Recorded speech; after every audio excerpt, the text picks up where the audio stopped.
Now, from WYDC TV, this is Big Fox News at 10.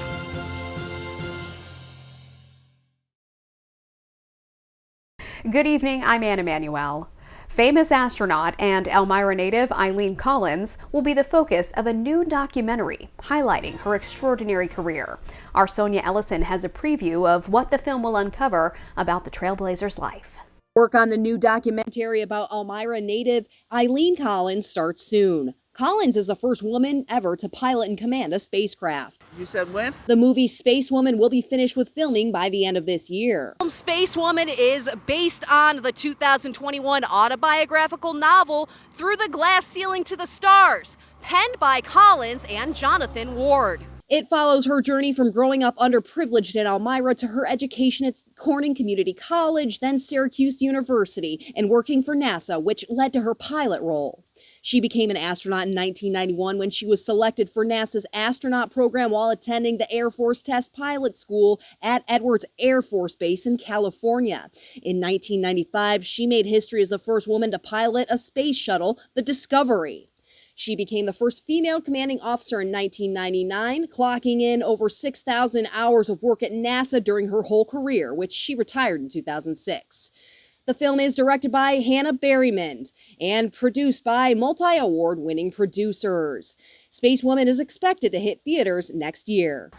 Okay, 2025, say if I can remember that. Check out the Space Woman Film Facebook page for more information. Sonia Ellison, Big Fox News, Elmira. Tioga Downs Casino Resort was sold for $175 million to Gaming and Leisure Properties.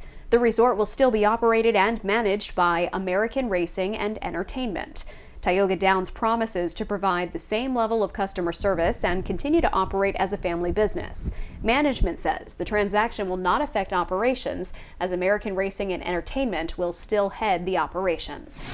The Village of Watkins Glen says the water supply will be temporarily shut down next Tuesday, February 13th from 3 to 7 a.m. The shutdown is to repair and reconnect a pipe on Steuben Street as part of a $30 million water system update project. For more updates, check the Village of Watkins Glen Facebook page. An Elmira man is facing multiple charges after damaging parked cars. According to the Elmira Police Department, Terry Roop Jr. is accused of causing over $3,700 in property damage back in January. Police say he was breaking into cars to steal personal property in downtown Elmira. He was located Wednesday by an Elmira officer. After a brief chase, he was arrested. He's currently awaiting arraignment.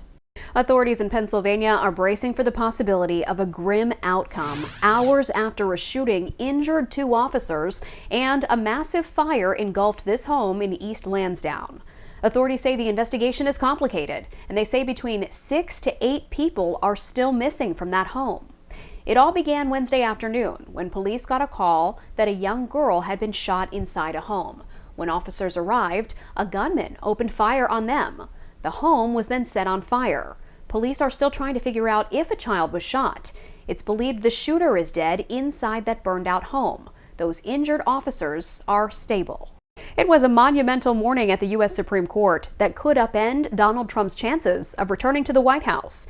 Justices heard arguments about whether Donald Trump can be removed from state ballots for allegedly engaging in insurrection. Rebecca Castor has details from Washington. I consider it to be more election interference by the Democrats. That's what they're doing.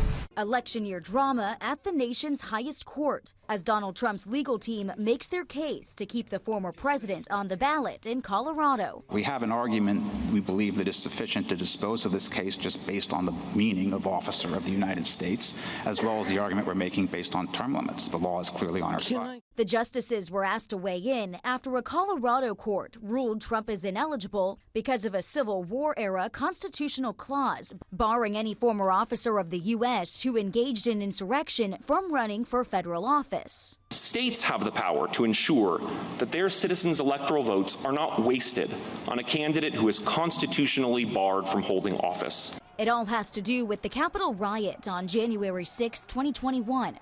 Was it an insurrection, and was Trump involved? I think it's probably very important to Chief Justice Roberts and the court as an institution to speak as much with one voice. The way you do that is stay out of the insurrection factual stuff, which is very controversial. A ruling from the bench could come in days or take weeks, and it has the potential to impact ballots in more than a dozen states. The court is really culturally inclined to have the smallest footprint possible at these moments. This likely won't be the last Trump-related case the Supreme Court hears before the election. Remember, Trump is facing 4 separate criminal trials, including one specifically linked to the Capitol riot. From the Supreme Court, Rebecca Castor, Fox News. Homeland Security Secretary Alejandro Mayorkas survived one impeachment vote, but he's not out of the woods yet, with House Republicans vowing to vote again. Connor Hansen has more from New York. Would you consider stepping aside? No, I would not. Homeland Security Secretary Alejandro Mayorkas remaining firm after the unsuccessful attempt to impeach him Tuesday night. The allegations are baseless, and I'm focused on the work. The impeachment failed by a slim margin, with a handful of Republicans voting against it. Mayorkas was accused of failing to enforce border laws and lying to Congress about the border being secure. Speaker Mike Johnson says he's confident they will vote again. Last night was a setback, but democracy is messy. We live in a time of divided government. We have a razor-thin margin here, and every vote counts. Republicans may have misjudged the vote count, but hope things will change when leader Steve Scalise returns from cancer treatment. He'll come back next week, we'll vote again, and the impeachment will stand. House Democrats stuck together, all voting against the impeachment.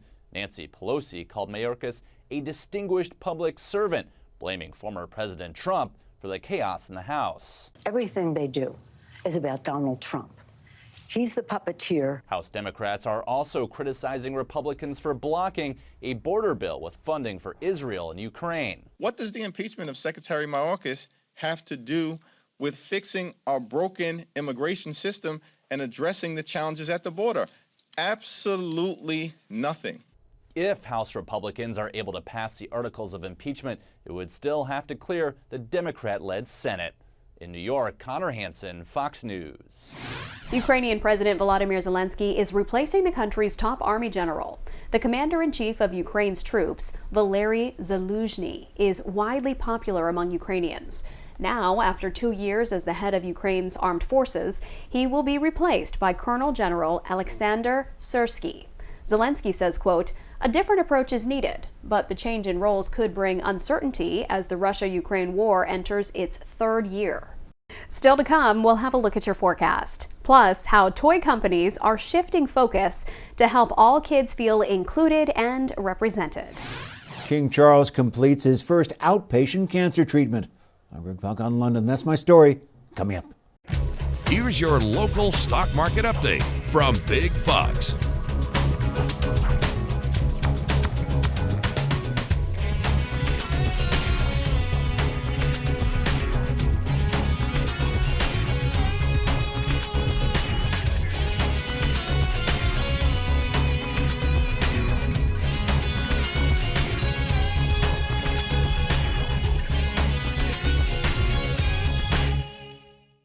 Now, your Twin Tiers forecast from Big Fox.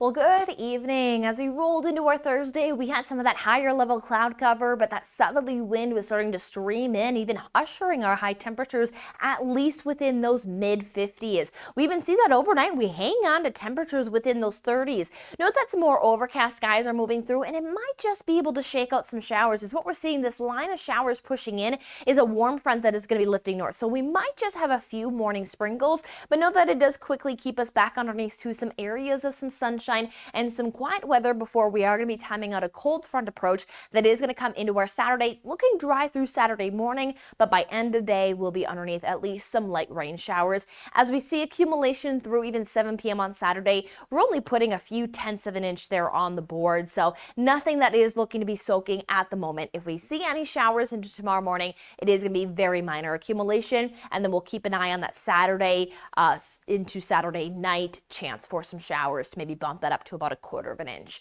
But what we'll note is that, as mentioned, what's bringing those showers into tomorrow morning is a warm front that is lifting north. That's going to give us some near record warmth with some sunshine into our Friday. We were getting almost to that threshold today, and then we'll be definitely ushered into that, especially with more of a mild overnight start as we're holding temperatures within those 30s as we saw.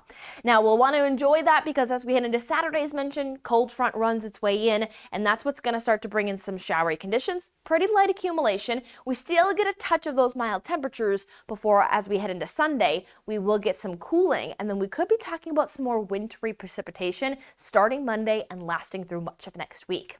Now here's what we have as we roll into our Friday. Beautiful day. Again, maybe some of the morning cloud cover and some sprinkles in place with temperatures just around those mid-30s, but then soaring those temperatures into those mid-50s like we had today, potentially even topping off into those upper 50s. Records sit anywhere from upper 50s to mid-60s, so we'll see a few records potentially broken across the area as we stay underneath that sunshine and that southerly flow. Wind's not even too blustery as well, so should make for a gorgeous day, especially if you are craving some of that spring-like weather, because it is going to turn wintry before we know it again. So as we top off anywhere from those upper 50s to those lower 60s into our Saturday, we'll start off into even those low 40s. So another mild start to the day, which gives us that potential of still seeing those 50s on the board for Saturday. Again, near record breaking, but much different story. More overcast, some showers possible, and then we're seeing that we're going to have that switch that is going to start to bring in some of those northerly winds. We'll see that we'll pull back even by about 10 degrees into our Sunday. We do work back into some quieter weather, but then we are going to be watching a system that looks to stay to the south at the moment, but it still could allow for some wintry precipitation Monday and Tuesday, and that system will usher in more cooling for another storm system that could arrive by Thursday.